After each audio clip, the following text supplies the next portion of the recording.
أعوذ بالله من الشيطان الرجيم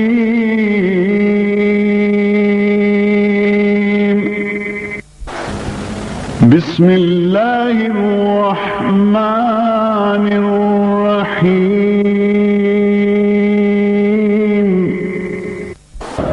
सारी जन्नत में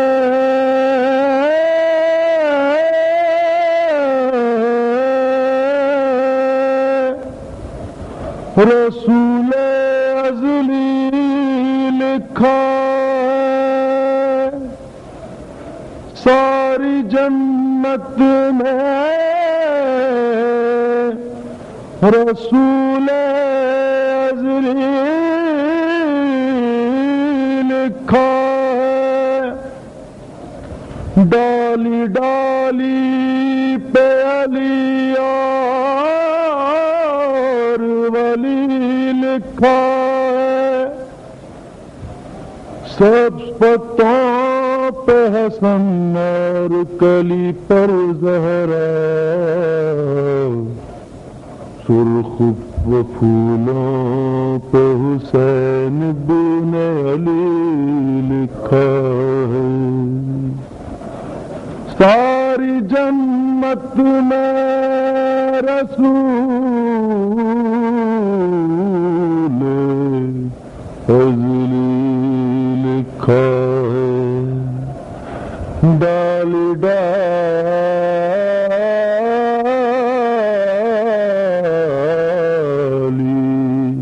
पे अली और वली लिखा है, सब पत्तों पे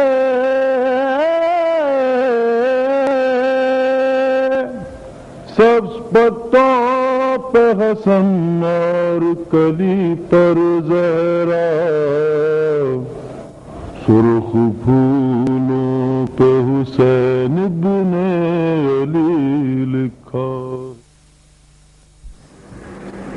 That's the internet.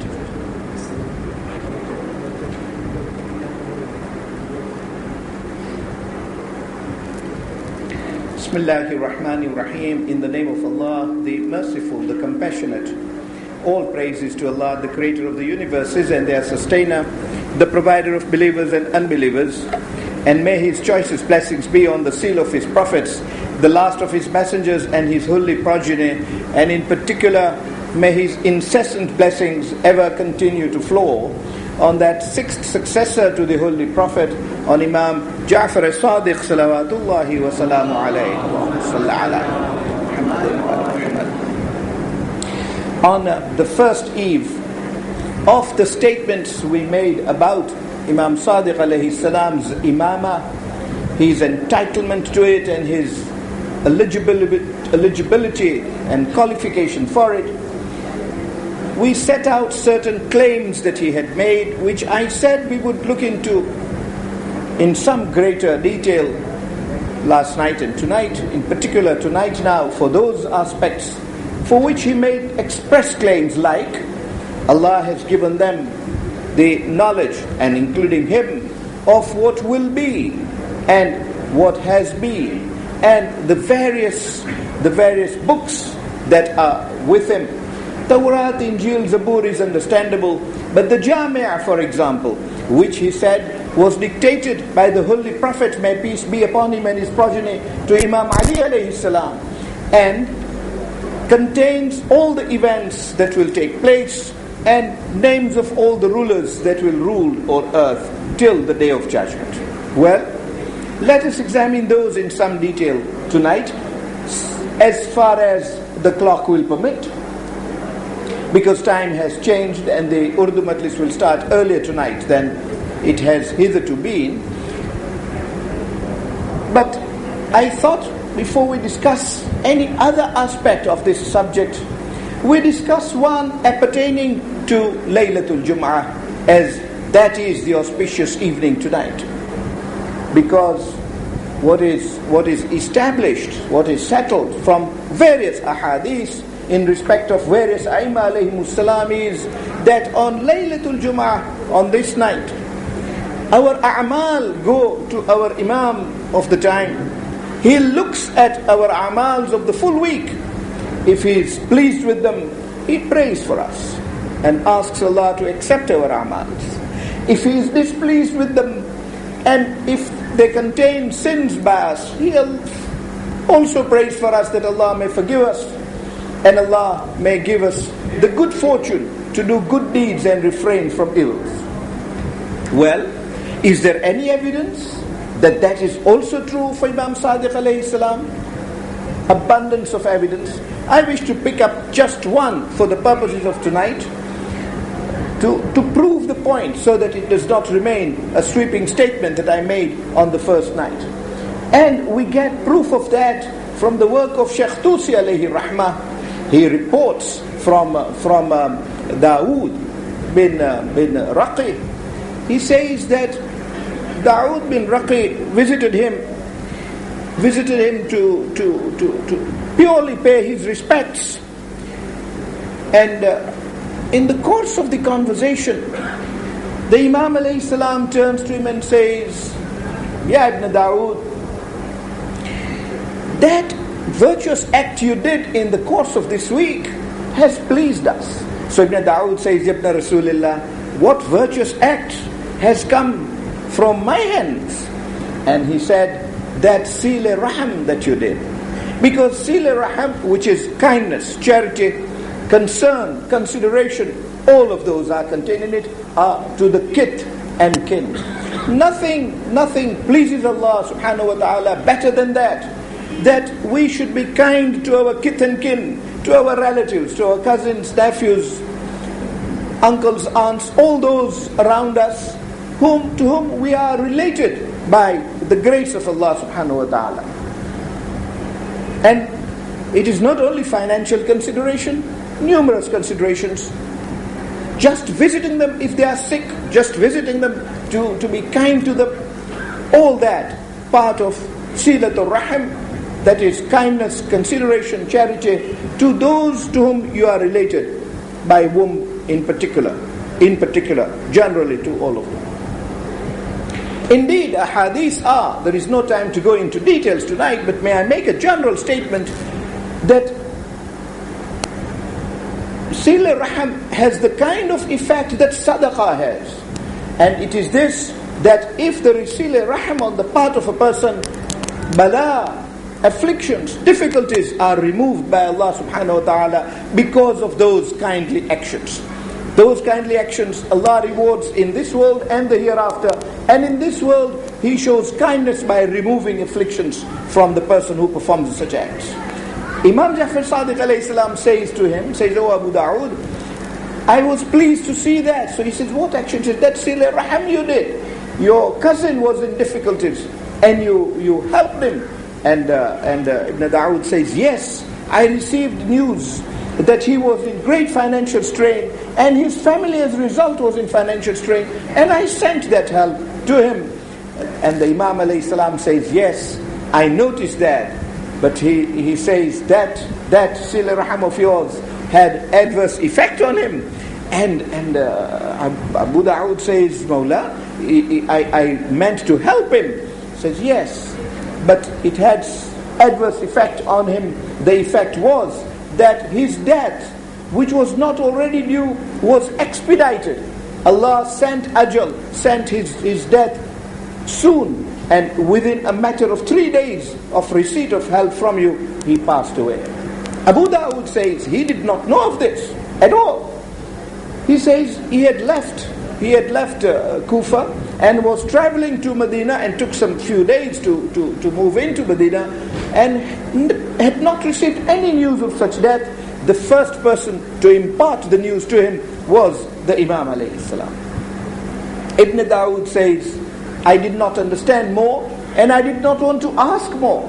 The reality is that cousin of mine was not a friend of Ahlul Bayt alayhimus salam. He was of the enemies of Ahlul Bayt in the sense that he spoke ill of them. He did not accept them as Hujjatullah, and spoke ill of them. So I was always reluctant to help them. But it so just happened that on this occasion I was moved to help. and I sent help. I did not even dare ask the Imam alayhi salam if that action displeased him. I was content to hear from him that he was pleased. That act of charity on the part of the Imam alayhi salam, to be pleased with charity by one of his Shias, even to one of his enemies, is a glorious example to us as to how the Imam alayhi salam reacts to our good deeds. That we should be into the habit of doing good deeds is what pleases him. And once it pleases him and he prays to Allah, we have already examined that Sunnite source which says that his prayers are accepted. And we will look into some proof of that source tonight also. But what is of importance from my point of view this evening is to establish that these a'mals of ours do reach him every Thursday night. And just to touchingly remind you of what we discussed last night, of what he said to Shukrani, saying that any favor we do to you is of greater importance to us because of your connection with us, and whatever evil you do is also more significant to us because of your connection to us. May Allah so will that our a'mal tonight, when they reach Sahib al-Hujjah ajjalallahu farajahu,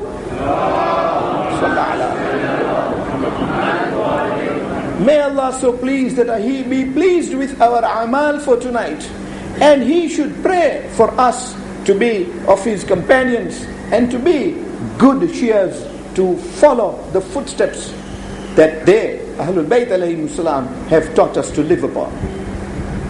But that is one instance to establish really the imamah of Imam Sadiq alayhi salam. But a more poignant point that I wanted to make, only because it's more direct point, is this: that Abu Basir asked him that question straight away, asked him that question dogmatically, as it were. And this is in Kashif al-Ghummah. It is said that Abu Basir was with the Imam alayhi salam a very close companion. He was one of the fortunate people that ever lived on this earth to be so close to Imam Sadiq alayhi salam. And they were sitting and having a social conversation to start with. What a position to have a social conversation with the Imam alayhi salam. And in that conversation, he spoke of knowing his Imam. And the Imam alayhi salam says, "Oh Abu Basir, you really, Shanasi, you know your Imam." And this is exactly what we are doing tonight and have been doing during these sessions. These are sessions to know our Imam. I've said before, these are not history sessions at all. These are sessions to know our Imam alayhi salam. And that is of significance and importance to them. He turns to Abu Basir and says, "You know Imam?" He says, "Yes." So he says to Abu Basir, "How do you know him? And what do you know of him?" So he says, "First of all, I know that there is no God but Allah subhanahu wa ta'ala." That is the crux of the matter. That there should be recognition of La ilaha illallah. So Abu Basir, with his ma'rifah, with his knowledge, spells that out first. Says, "I know that there is no God except Allah, and He has no partner in any shape or form. And I know that He is a hujjah on earth, and my Imam Zaman, the Imam of my time, is yourself. And may Allah ever be pleased with you." So the Imam alayhi salam says, "Yes, indeed, Abu Basir, you do know your Imam." Abu Basir says, "I am fortunate that you recognize this of me. Can I then take one liberty?" And the Imam alayhi salam says, "Yes, Abu Basir, do. A liberty which you and I would not be able to take." But it was that proximity that he had reached. And this is what our efforts are, through these sittings also, to achieve that, to develop and achieve that proximity to the Imam alayhi salam. Abu Basir says, "Can you provide me proof of your imamah? Can you provide me alternative proof of your imamah?" Like that. So the Imam alayhi salam says, "Well, you just made the point that I am. Were you not satisfied about what you were telling me?" And Abu Basir says, "Far from it. I am more than satisfied, because I have received so much proof But he says, there is always room for more knowledge. And there is always room for more yaqeen. Now, that's the word he uses. Yaqeen is certitude. It is now not knowledge that we are talking about. It is now not certainty that we are talking about. It is that shade of higher level of certainty which becomes a certitude. So the Imam alayhi salam, when he hears of yaqeen from Abu Basir, turns round to him and says, "Oh Abu Basir, let me then tell you that claim that I made, that they know of things that will happen, like the example we just quoted. He knew of what the Sila Raham that Ibn Dawood had done. He says to Ibn Basir, when you reach home, because Abu Basir lived in Kufa, met the Imam alayhi salam in Medina. He says, when you are in Kufa, you will learn that your wife has delivered a boy. And Abu Basir, you will name him Isa. In due course, she will give you another boy, and he will be named Muhammad. And in due course, you will also have 2 daughters. Abu Basir says, well, if you have said so, so it will be, grace of Allah subhanahu wa ta'ala on me. Because in those days, there wasn't a problem of practicing family planning. They wanted more children, and Allah graced them with progeny. Abu Basir says, Mawla, your word is enough. But from that angle of certitude, how can I acquire certitude about what you have just told me? And the Imam alayhi salam says, hold on, Abu Basir, I will have to bring the document myself. In other words, he could not have asked a servant to go and pick it up for him, as he did on other occasions. He got up, came with the Jamia. This Jamia that I was talking about, Abu Basir says he has seen it with his eyes. Imam alayhi salam opened up the Jamia and says, here we are. This is the reference to your son Isa. This is the reference to your son Muhammad. This is a reference to your daughters, and they're going to have children, and their children will also be Shias. May Allah so will that our children remain Shias to the day of judgment, because that is also a grace from Allah subhanahu wa ta'ala. And then he turns round to Abu Basir and says, "Oh Abu Basir, all our Shias that will be born, the names of each one of them and the names of all their children are recorded in this book," which he showed to Abu Basir, and then closed the subject at that. This is the level at which the Imams alayhimus salam, all of them, just that we happen to be discussing the 6th Imam alayhi salam, practiced all those claims that they made. They provided proof of them to the satisfaction of their adherence to the hilt. And it is a grace of Allah subhanahu wa ta'ala that those proofs have reached us till today, so that we too can obtain that certitude. But another example of that nature is recorded by Ibn Shahr Ashu, and it comes from Ja'far bin Muhammad bin Ash'as. He says 2 of his brothers set out on a journey, and as they set out, the younger brother became terribly sick. He became giddy. He couldn't move on. He reached a stage at which he felt he could not breathe anymore, and really felt himself to be in a situation of sakarat, a situation in which his soul would part from his body. The elder brother became totally helpless. He just did not know how to deal with that situation. And hence, he instantly decided, and this is a good habit to have, he instantly decided that he would recite 2 rak'ah namaz. And he did that. He recited 2 rak'ah namaz, and then lifts his hands, prays to Allah that Allah should help him.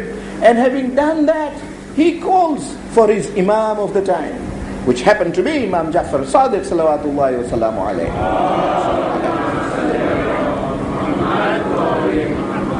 Well, this is the habit we need to inculcate in ourselves. 2 rakat namaz, remember Allah, and call for our Imam of the time.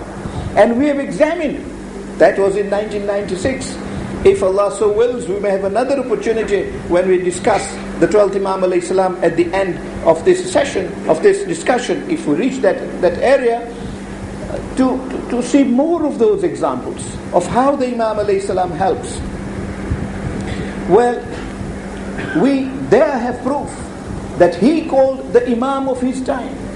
The real reason I paused was to say what I did say, but more importantly to say this, that what we are told today, that when we are in difficulties we should call for the 12th Imam alayhi salam by various names on a journey, Ya Aba Saleh, when we are in our countries, Ya Hujjat Allah, by various appellations, and various modes have been taught to us, be it istighatha, be it aridha, be it invocation, be it incantation, all those methods by which we can invoke him. All these methods which we are told today have existed for centuries, even before the 12th Imam alayhi salam. So you can see that even when 6th Imam alayhi salam was the Imam of the time, people then called him for help as the Imam of the time. They knew him by face, but he did not live with them in their cities. But they called them then, and in those days also, in their lifetimes, they obtained help from their living Imam. We have every reason and hope to receive help from our Imam in our times. However, he says that as he called for these Imam of the time, he suddenly saw an eminent personality, a very pious person, standing next to the brother who was sick. So he knew help had arrived, and arrived at a speed at which he had wished for it. He stops praying and goes to the person. The person says, "What is the problem?" So he says, "Well, you see his condition. I almost fear that I will lose my brother, and I seek help." So this personality takes out a piece of wood and says, ask him to put it between his lips and suck it. So it is done. And just as it is done, in fact the brother was unconscious then. So the elder brother says, "I don't know whether he'll be able to suck it." He says, "Well, put it between his lips, and maybe the saliva will help, but it will certainly give him cure." So he puts the piece of food between the lips, and he says, in just little or no time, he begins to feel better. I saw him moving his limbs, and in no time he became conscious again. He became conscious, so I lifted him up and raised him and seated him. Soon he became well, and not even an hour had passed when we started our journey back. He says, "I forgot all that happened on about the arrival of the person. We just moved onto our journey and got back.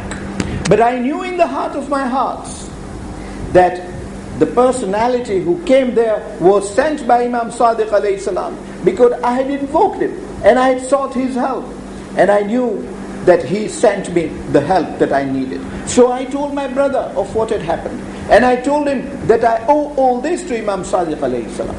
When the time of Hajj came, he says, I decided I would go to Hajj. I was going to Hajj, and therefore to Medina, and in Medina I would meet the Imam alayhi salam. So I told my brother that as I am going, and he has helped you, given you another life as it were, why don't you come along? And he said, yes indeed, I'll come along and we will together go and visit him. So having done our Hajj, we went to Medina, and in Medina we visited him. And when we visited him and wished him, the first thing he asked me is, how is your brother? And I said, well, he is well, and he has come to greet you and kiss your hand. So we both got there. When we got there and had greeted him, the first question he asked is, where is that piece of wood that I had sent for you? And the elder brother says, if there was any proof I needed now, I always knew it was he who sent the help. But if there was any proof I needed, there it was. because he literally asked for that piece of wood that he had sent. But it then dawned on me that once my brother was well, I forgot all about that piece of wood. He said, Mawla, I don't know where it is. I suppose as my brother woke up, it fell from his lips, and maybe it is there, maybe it is anywhere. So the Imam alayhi salam says, do you want to see it? I can show it to you. And he says, yes indeed. Purely out of curiosity, the Imam alayhi salam asks his servant to bring a basket, and from the basket he took it out. And as he took it out, the elder brother says, I identified it, because there were certain marks on the top area, and the personality who had come said, that is the area that must get into the mouth. Between the lips, it must get into the mouth. So I knew those marks. I saw those marks, and I said, yes, my master, this truly is that piece of wood. How did it come to get there? Tell me, who was the man you sent? And the Imam alayhi salam said, as you invoked me and asked for my help, and I was engrossed, but you had to receive the help, because when, and these are strong words, for us tonight they are golden words. He said, whenever our Shias in problem call for our help, it is our utmost that we reach that help in the nick of time. Well, what greater satisfaction can we want? But the Imam alayhi salam proceeds to explain to this Shia, saying that when you invoke me, and I was in this very hall, and I heard the invocation, I decided you must have the help. It just so happened that at that time, my brother was with me. So, I asked him to come over to you. The Shia says, Mawla, can you tell me who your brother is? And Imam Sadiq alayhi salam says, Nabi Khizr was with me. He had come to ask questions. Can I pause here just to remind you what you know of too well, and I will not take your time on it. Just to remind you, isn't this that Prophet Khizr who was with Nabi Musa alayhi salam? And Nabi Musa alayhi salam could not understand what he was doing. He broke a boat of the orphans. And Nabi Musa says, what are you doing? And he said, look, you will not have the patience to be with me. This is a Nabi'ul Ulul Azm. We discussed him, if you remember, in 1997. And Nabi Khizr says to this Nabi'ul Ulul Azm, says, you won't be able to bear what I am doing. So you can see that the level of Khizr is beyond that of Nabi'ul Ulul Azm. And then he breaks the wall of a house. Those belong to orphans. And again Nabi Musa says, what are you doing? And he as it were reaches his limit, Nabi Khizr, and says, Nabi Musa, هَذَا فِرَاقٌ بَيْنِي وَبَيْنَكَ. Now I will just part from you. We can have this no more. Although Nabi Musa had promised him to be patient with him. So that is the Khizr. That is the Khizr who is sitting at the feet of Imam Sadiq alayhi salam, and Imam Sadiq alayhi salam calls him his brother. He says, Khizr was with me. So I asked Nabi Khizr, because he was one of those who would reach you in no time. He is one of those who is called Dabbatul Ard, the one who covers ground pretty speedily, greater speed than the speed of sound. And he would reach you this. So this person then asks, Mawla, tell me more about this piece of wood.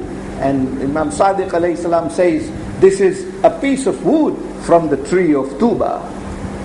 And the effect of tree of Tuba is that it has shafa in it from all its angles.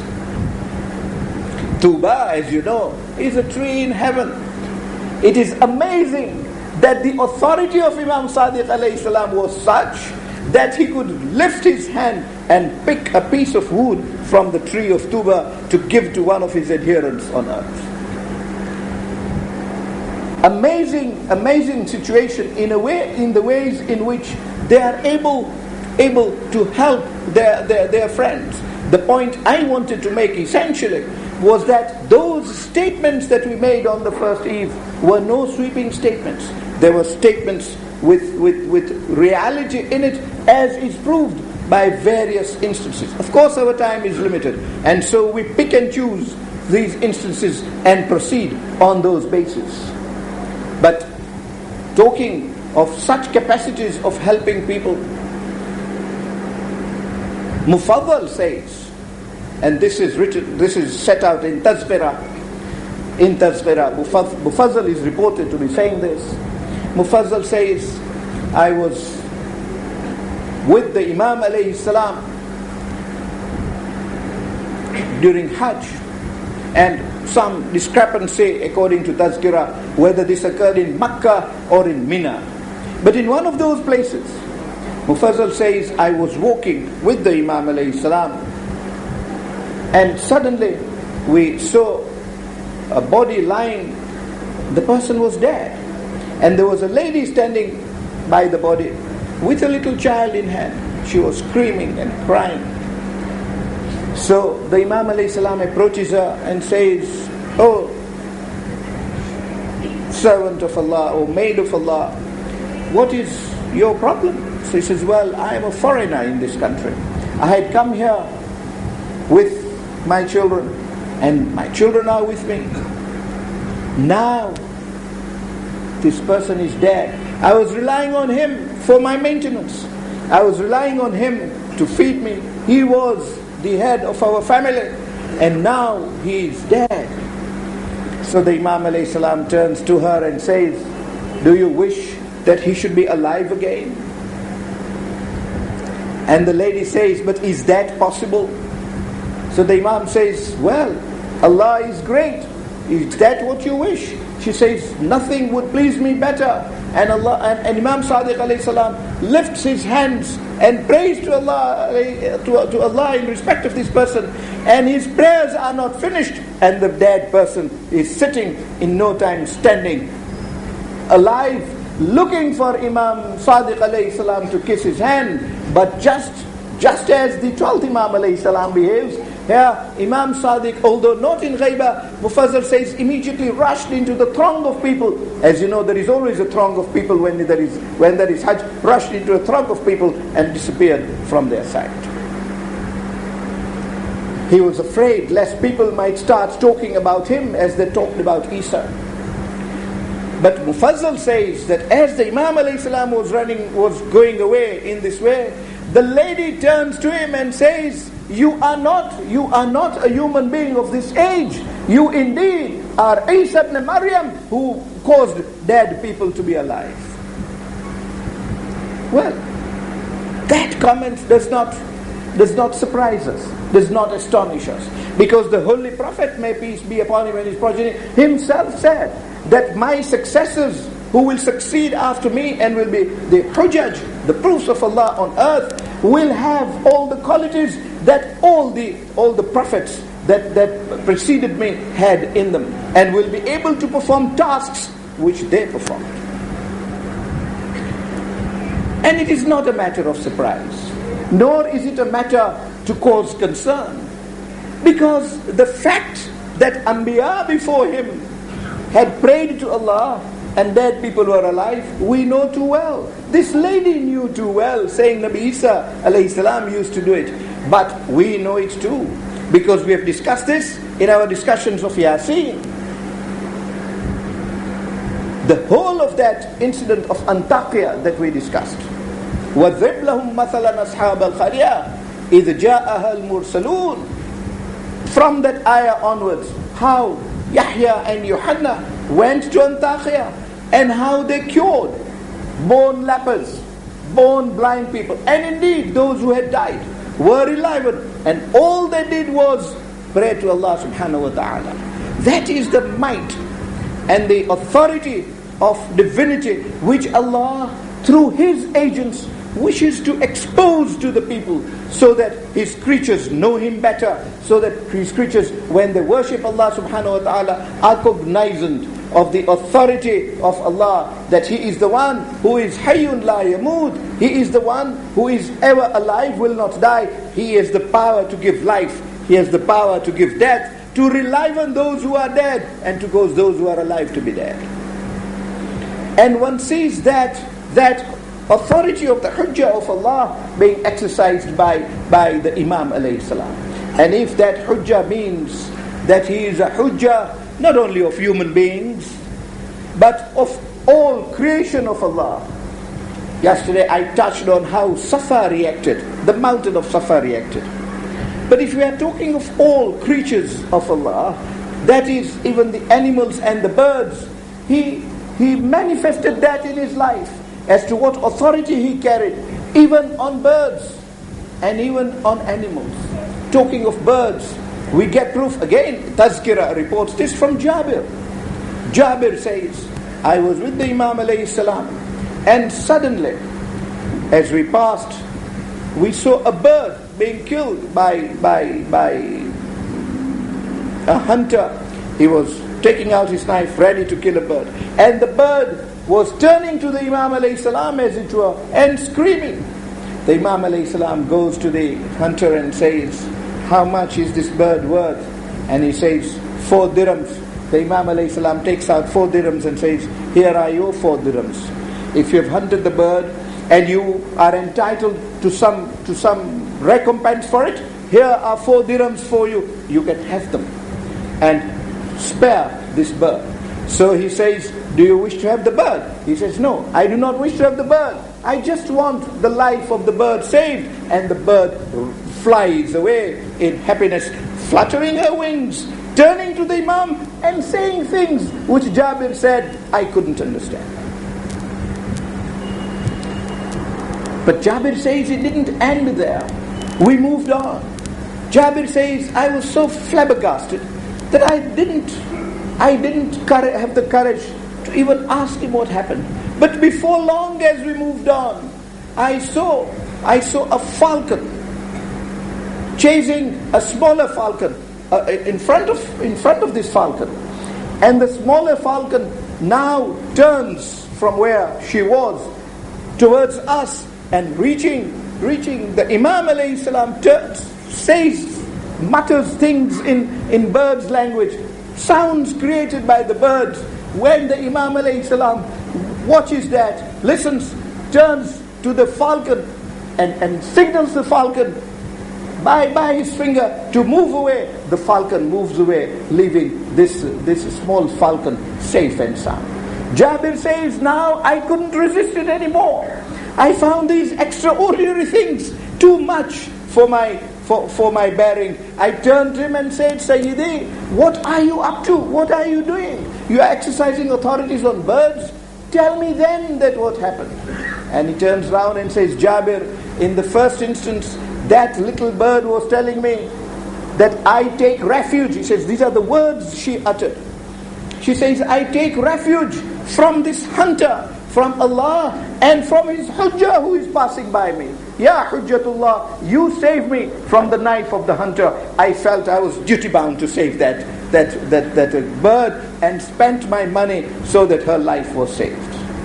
And as I went on, that bird who turned round said exactly that to me, saying, Yabna Rasulullah, you are the hujjah of Allah. I take refuge in you, that you protect me from this bigger falcon who is out to attack me. And I felt under a duty to do so, so I signaled. Jabir says, Mawla, that falcon understood your signal. So he says, didn't you see that?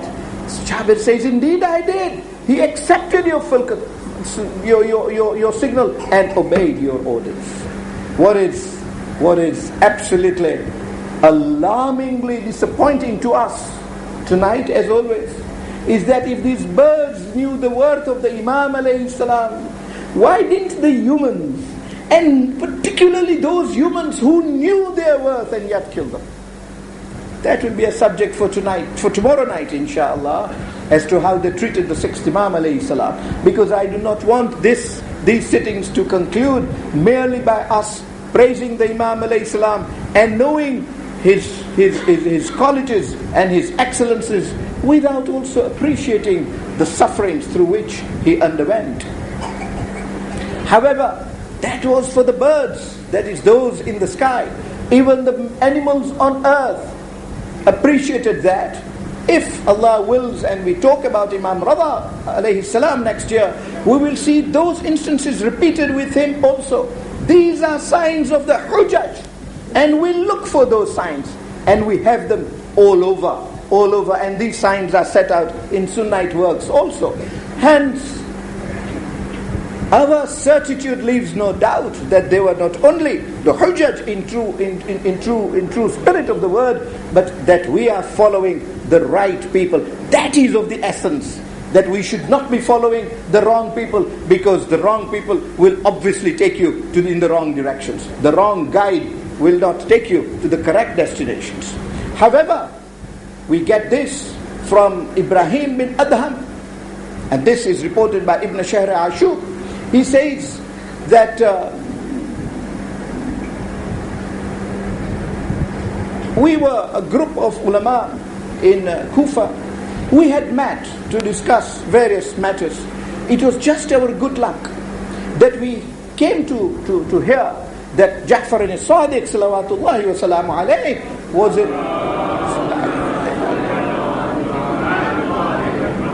was in Kufa. So we looked for him, and by chance he was leaving the next morning. So we agreed to meet him, and a place was designated where we would meet him, so that we would ask him a few of our questions. We have discussed last night and the night before how he answered so many questions. Again, alas, those who learned from him tried to be masters. And this is what I mean, particularly when they knew the worth of this personality, and we have their own statements as to what the value of As-Sadiq alayhi salam was. However, this gathering had met there. Ibrahim bin Adham says, I was one of those in the forefronts. And suddenly a lion came. And a lion came and sat on the road. So, the ulamas, well, sometimes these turbans don't work wonders. They began to shiver also when they saw the lion, and they didn't know what to do. But Ibrahim said, I came forward and said, As-Sadiq alayhi salam will be here in no time. Let us just have courage to remain here for a little while. Let us see what he does with the lion. They saw sense in it so long as they could control their fear. But in no time, Ibrahim bin Adham says that test was very short-lived. In no time he appeared. And as he appeared, he saw the lion. And as he saw the lion, he went straight to the lion and says to the lion, some of my guests here are afraid of you. Touches the lion by the ear, holds him by the ear, moves him aside altogether. And having moved him aside, pauses there for a few minutes. The lion chatters. The Imam alayhi salam replies. The lion moves away. The Imam alayhi salam comes back and says, tell me what your questions are. The first question was, how do you deal with these people? And the Imam alayhi salam's answer is, if you, my Shias, behaved in a way in which you came to recognize Allah subhanahu wa ta'ala and fulfilled the rights of Allah over you, you too would be able to do exactly this. But you can see that his control was not merely on humans. His control extended far and wide, extended to all humans, birds, animals, and indeed even what is inanimate, what is beneath the grounds. Again, we get this from Kulayni. Kulayni alayhi rahmah reports that the Imam alayhi salam was sitting addressing an audience. This was in his house, not in Masjid al-Nabawi this time, and tells them, you do not know how much grace Allah has kept. What is beneath your feet? You have heard that hadith of the Holy Prophet, which says that if you knew what is flowing under your feet, you would worship Allah better. And the Arabs came to know that they had oil that is giving them importance today. But the Holy Prophet, may peace be upon him and his progeny, also told them that there are ores and mines under your feet. Today, the Saudis have come to realize that they have gold. So, even if their oil wells dry up, they have gold to fall back on, and other minerals. But proof of that was given by As-Sadiq alayhi salam. because talking to them as to what they have under their feet. He said, if I were to dig them out from beneath my feet and what is lying between my feet, you will see what precious metals there are that Allah has deposited under our feet, and on which we walk without knowing what precious things we walk upon. One of them says, Yabna Rasulullah, give me some more idea. Please elucidate this statement a little further. And the Imam alayhi salam looks at one of his feet, taps the foot. As he taps the foot, the earth unopens. As the earth unopens, he stretches his arm, takes out, and they see that what he has taken out are bars of gold. Are bars of gold. And he turns to them and says, come and see what quantity of gold there is. But the point I've always emphasized is that the charities that we see the Imams alayhi salam doing are not from gold that they obtained in that way. We see them making charities from the halal earning which they made from agricultural work which they did on their farms. The spade that you saw, the hadith we discussed last year of how Khuraini says, I saw Imam Baqir alayhi salam so exhausted, could not stand on his feet, was holding onto the shoulders of his two servants. I turned to him and said, Al-Baqir, what will Allah think of you? If your soul was to be taken in this state in which you are so exhausted looking for earthly income that you cannot even balance yourself on your own feet, and you are with so much sweat on your forehead and all over your body. And Al-Baqir alayhi salam turns round to me and says, oh Khuraini, Allah would be more than pleased to see me in this state, that on this earth I toiled to earn my halal rizq and did not rely on people like you to stretch my arm to you and beg from you. We saw yesterday how Sadiq alayhi salam toiled, and it is from such toil that charities were made, which manifold multiplied their grace from Allah subhanahu wa ta'ala in every respect. Well, there is the political aspect. Time is passing. I do not know whether I should now comment on it or not, but just perhaps to give you a small inkling, because it is a question that puzzles the youth as well. The question is that if they had so much control and they had so much power, it's a sad question, because it carries a sad answer. They had so much power over birds, over lions, over everybody. Then why did they not rise? And why did, having risen, why did they not take authority with force? It was not the will of Allah.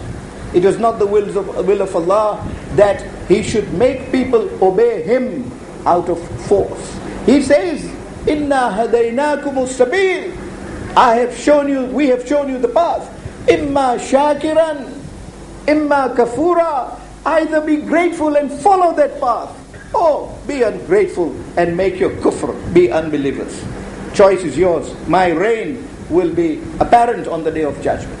But apart from that will of Allah, even from the practical angle of the A'imma alayhimus salam, remind you, and I do no more than remind you, because this is a hadith I am sure you must have heard before. It's well reported in a number of sources. It is reported by Ibn Shahr Ashub, and it's reported on the authority of Ma'mun Raqi.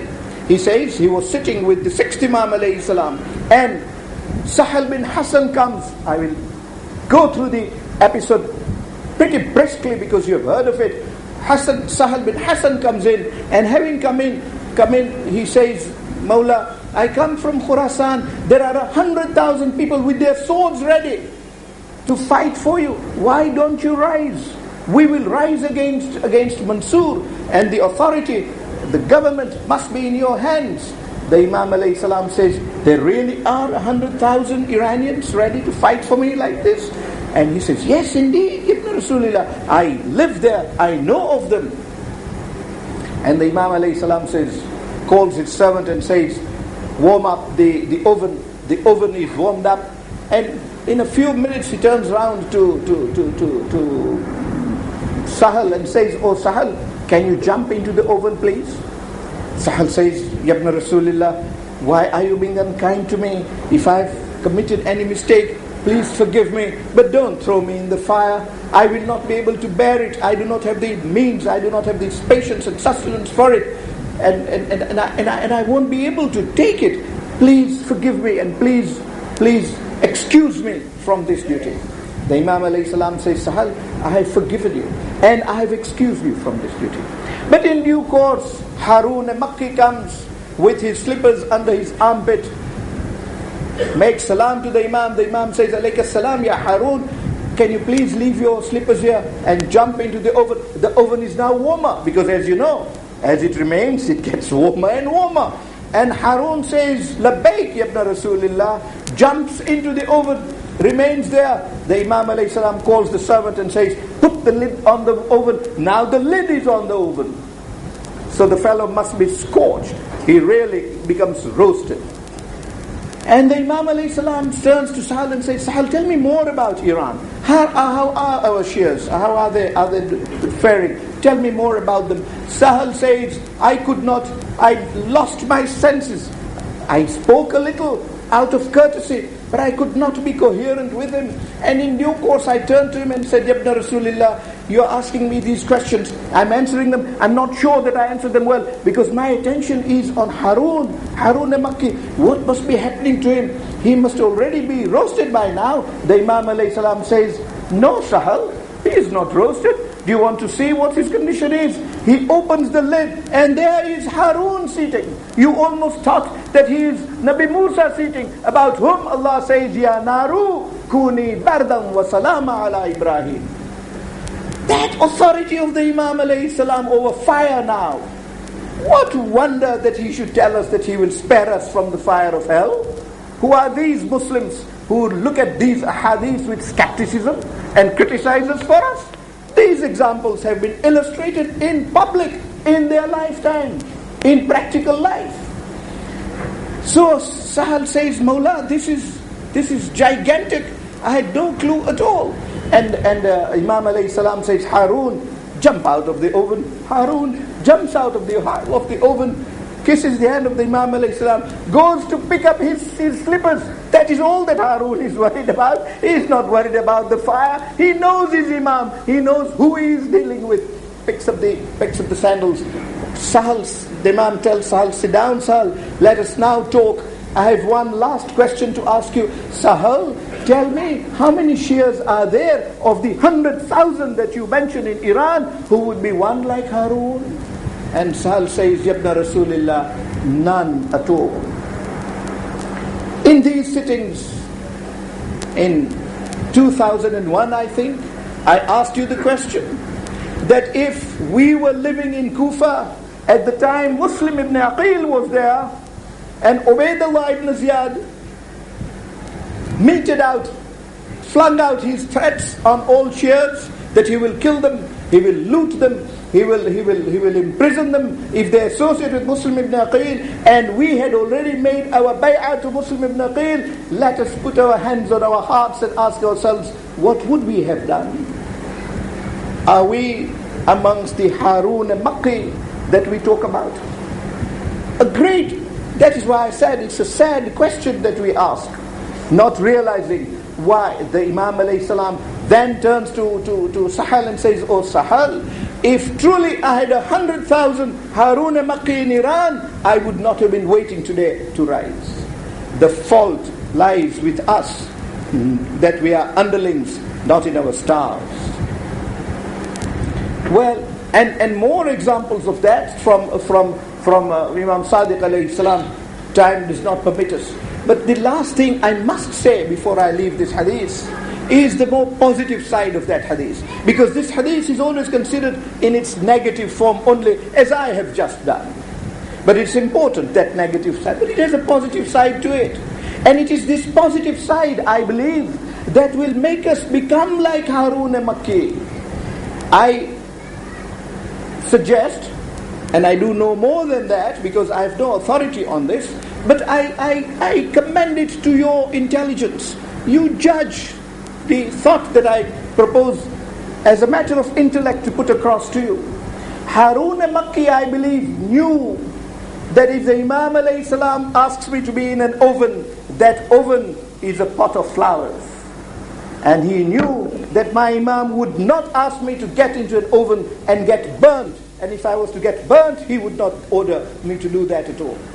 And if that is his order, that I should get burnt, then that order is for my good. My salvation lies in it. And indeed, when he was in that oven, he was sitting peacefully, fire not affecting him at all. He was not scorched, not one mark on his body. Well, this is the certitude we need to develop, that when the Imam alayhi salam gives the order, we should not shudder from obeying him in the fear that we might get burnt. We will not get burnt, because our protection is within his compass and within his authority, and hence he will see that we are protected. He is there, always has been there, to guide us and provide for us and not to harm us. And indeed, this is what Imam Hussein alayhi salam all along did. When Hur meets him, what was the state of Hur? Do you remember? The state was such that when the Imam alayhi salam looks at him, he was thirsty, so thirsty that he could not control his wits. 1,000 people with him, and they were all Muslims. 1,000 Muslims with him, all of them so thirsty that the Imam alayhi salam had pity on them straight away. Well, his companions stand up to him and say, Yabna Rasulullah, give us the orders.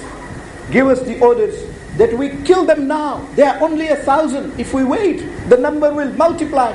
Give us the orders now, and we will finish them in no time. One battalion of Ubaidullah will be killed. Others will be scared to come. The Imam's answer to that is, Abbas, open up all the mushk, all the water skins we have, and give them water. Don't you see how thirsty they are? This is the way the Imam operates. He is the Hujjah of Allah. He is not there as Zuhair ibn Qayn. Zuhair ibn Qayn it was who was insistent that they should kill them now. Zuhair wanted that militarily strategic step to be taken. The Imam alayhi salam does not act in that strategy. He is a representative of Rahmatun lil Alameen. He is a representative of Allah who is Rabbul Alameen. Hence his immediate response was, give them water. All of them water. And when all the humans had water, as I said, if he is Hujjah of animals also, he said these horses are thirsty, give them water also. And when the horses were given water, he turns and says, look at their feet, they are scorched in the heat. Pour water on their feet also, so that the feet of these horses are softened and are relieved of the heat that they have sustained. Well, that was the Imam alayhi salam gave Hur water. When the time comes, when Hur comes to the Imam alayhi salam on the day of Ashura, the Imam alayhi salam now finds that Hur comes with his hands tied. He dismounts and is on his knees to the Imam alayhi salam. Likewise, the Imam says to Abbas, "Oh Abbas, go and receive my Hur. He is coming in that shape. But oh Abbas, open up the handkerchief first. Make his hands open before he reaches me, because I cannot receive Hur with his hands tied. I can only receive Hur when his hands are untied." That is the spirit of Imam Hussein alayhi salam. When Abbas alayhi salam goes to him, Hur says, "Oh Abbas, I cannot go to Hussein with my hands untied. I have wronged him. But for me, Hussein would not have been here. I have committed such a wrong. I can only go before him with my hands tied." And the Imam Hazrat Abbas alayhi salam tells him, "Oh Hur, then I will stop you, because the order from my master is, you do not get to him if your hands are tied." His hands are freed, and Hur with free hands goes to the Imam alayhi salam and says, "Yabna Rasulullah, forgive me for what I have done." The Imam alayhi salam says, "Ya Hur, anta hurrun fi dunya wal akhirah." You are free in this world, and you are free in the days to come. A time comes when Hur now reaches martyrdom, says, Assalamu alayka ya Mawla. The Imam alayhi salam goes to his body, says, Hur, I am ashamed to see you go. Hur says, I am proud to have died for you. Hur's Imam says, oh Hur, what a time to be my guest. When you first met me, I gave you water. I gave water to your entire army. Now you have chosen a time when I do not have a sip of water, even for my Azhar in the tent, to have welcomed you with a glass of water. ألا لعنة الله على القوم الظالمين وسيعلم الذين ظلموا أي منقلب ينقلبون إنا لله وإنا إليه راجعون رحم الله من يقرأ الفاتحة